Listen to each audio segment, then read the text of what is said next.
une dernière question d'un Français normal.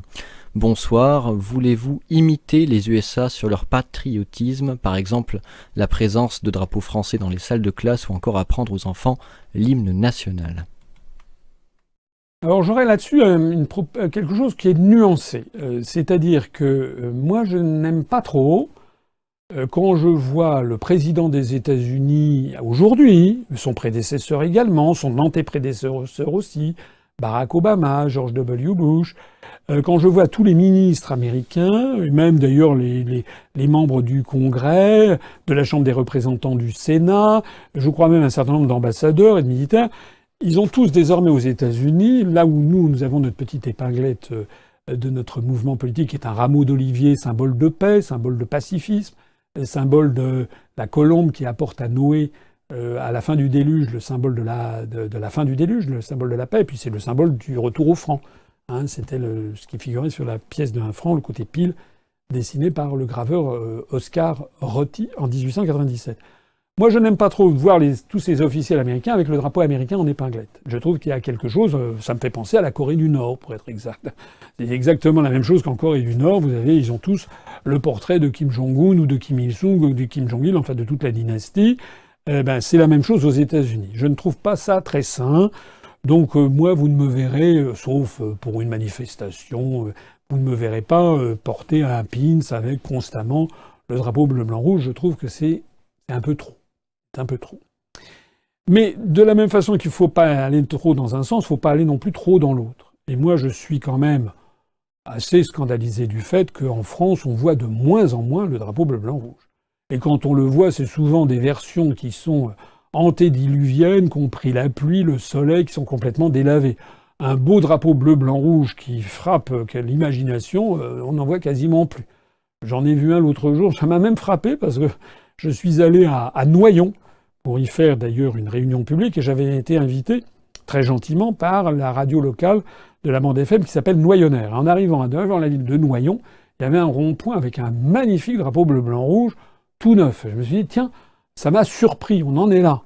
On en est là. Ce qu'on voit en France, partout, c'est des drapeaux européens, c'est des drapeaux d'entreprise, c'est des drapeaux de telle ou telle région, etc. Mais le drapeau bleu-blanc-rouge, si vous y réfléchissez bien, il est en disparition rapide. On le voit sur les préfectures, c'est quand même le moins qu'on puisse faire. Et on le voit également sur les mairies, quoique il y ait certaines mairies, me dit-on, dans quelques départements de Corse, qui refusent de mettre le drapeau bleu-blanc-rouge. Mais en fait, on l'a vu disparaître. Donc je pense qu'il faudrait un juste milieu. Lorsque nous serons arrivés au pouvoir, une chose est certaine, c'est que nous ferons disparaître le plus vite possible le drapeau bleu aux étoiles d'or. Donc je rappelle d'ailleurs au passage que c'est un symbole religieux et qui n'a rien à voir dans une république laïque. Mais nous ferons disparaître ce drapeau bleu aux étoiles d'or parce que nous serons sortis de l'Union européenne.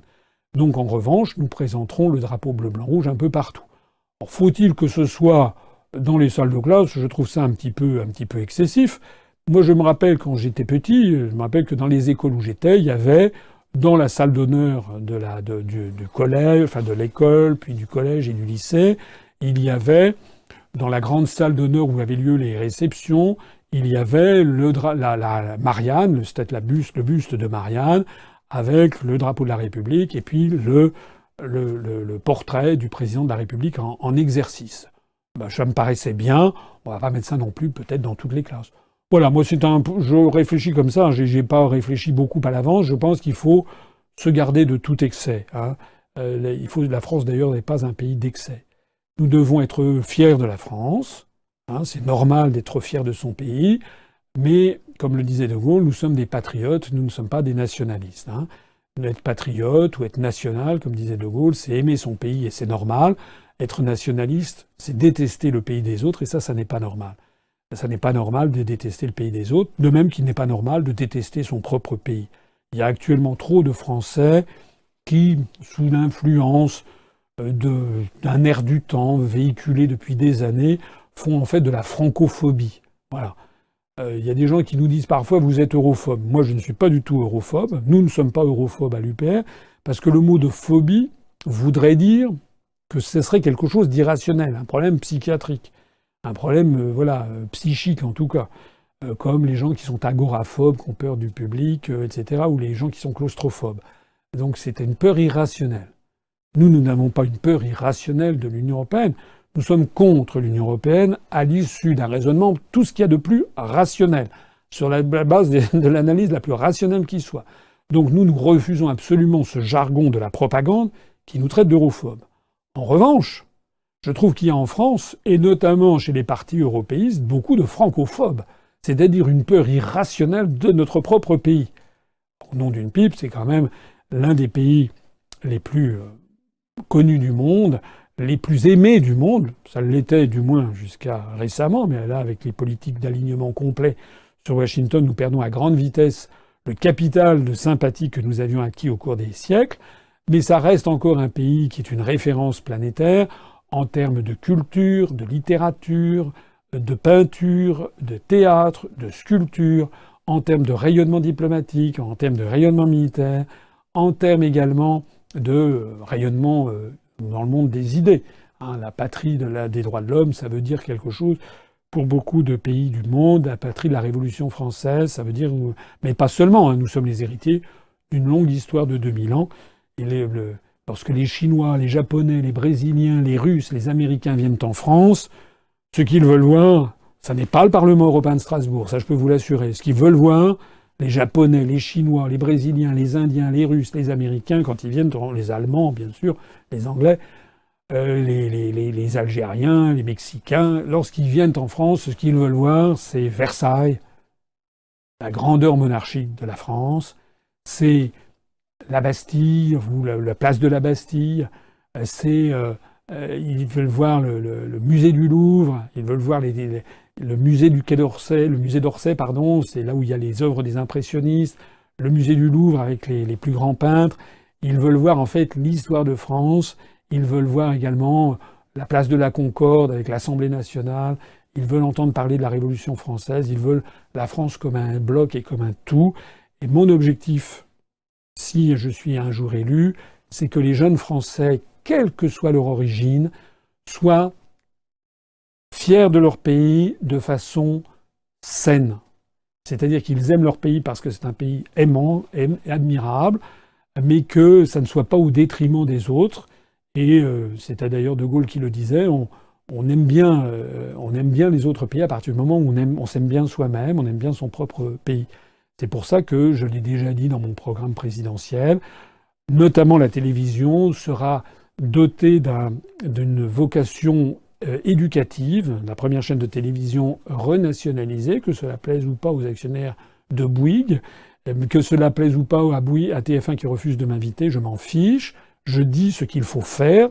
Ce qu'il faut faire, c'est renationaliser TF1 et que TF1 devienne un instrument d'éducation populaire du peuple français, où on apprend aux Français, d'une part, à aimer leur propre pays, leur propre culture, leurs pièces de théâtre, leurs films, leur histoire nationale, leur géographie, y compris celle de l'outre-mer. Il est absolument inadmissible le degré d'ignorance dans lequel les Français sont tenus de, par exemple, ce qu'est la Polynésie, l'histoire de la Polynésie. Vous savez, moi, j'ai eu vraiment des contacts merveilleux en Polynésie parce que j'ai rencontré beaucoup de Polynésiens qui étaient extrêmement heureux et contents et vraiment, ils me sautaient au cou parce que je leur montrais que je portais de l'intérêt à la saga extraordinaire du peuple polynésien qui, au cours de 1500 ans, a conquis tout le Pacifique. C'est un exploit dont étaient absolument incapables les marins occidentaux de l'époque. Et quand je leur ai parlé du marais de Taputapuatea, qui se trouve à l'île de Raiatea, que j'avais vu en 1982, que je leur ai parlé de l'art des îles australes ou de l'art des Marquises, ils étaient impressionnés qu'un popa, c'est-à-dire un occidental, un responsable politique qui plus est avait été candidat à l'élection présidentielle, s'intéresse en profondeur à la civilisation polynésienne et les aime. Et d'un seul coup, beaucoup me disaient à quel point ils rêvaient de venir en métropole et qu'ils n'avaient jamais pu assouvir ce rêve. C'est d'ailleurs la raison pour laquelle, si nous sommes élus, nous favoriserons beaucoup les échanges aussi entre la métropole et l'outre-mer dans tous les sens. Voilà ce qui est notre objectif. D'abord aimer son propre pays, y compris l'outre-mer, et ensuite s'ouvrir sur la variété extraordinaire des civilisations des peuples du monde qui ne se résument pas aux séries B américaines.